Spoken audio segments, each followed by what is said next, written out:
Deep within the forgotten heart of Elvira, where sunlight dances like liquid gold across the endless leaves of the emerald canopy, and the breath of the forest pulses like a sleeping titan's sigh, there exists a realm untouched by time, veiled from mortal eyes by the weeping vines of silence and guarded by a being of unfathomable age and fury, Verdanthorn, the warden of the emerald canopy, whose scales shimmer with the hues of moss and moonlight, whose breath carries the scent of petrichor and vengeance, and whose roar splits the stillness of centuries like lightning across the spine of the sky.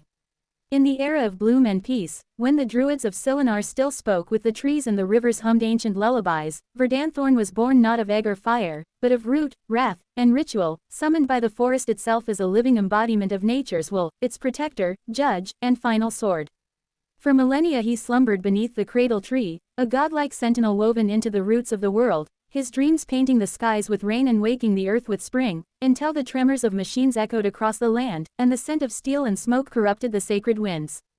The invaders came not with armies, but with saws and science, drills and greed, men from the Iron Dominion, a realm of spires and smog who saw the jungle not as a sanctuary but as fuel, resource, and conquest. They tore through the sacred groves, desecrated the grove of the eightfold bloom, enslaved the whispering dryads of Thulwen Vale, and pierced the heartroot nexus with molten iron, awakening an anger buried for epochs. Verdanthorn rose in a storm of branches and screams, his wings unraveling the clouds, his claws sundering metal as if it were bark, his roar igniting the wrath season, a year-long holocaust of roots and ruin where the forest fought back with wild sentience. Vines became serpents, trees bled acid, beasts once passive turned into ravenous defenders, and Verdanthorn led them like a verdant god of war, his mind bonded to every leaf and river, every dying grove crying out for revenge. The Iron Dominion responded with dreadnoughts of fire, skyships armed with alchemical napalm, and war priests who chanted tech runes to silence the wild, but they underestimated the fury of the oldest breath.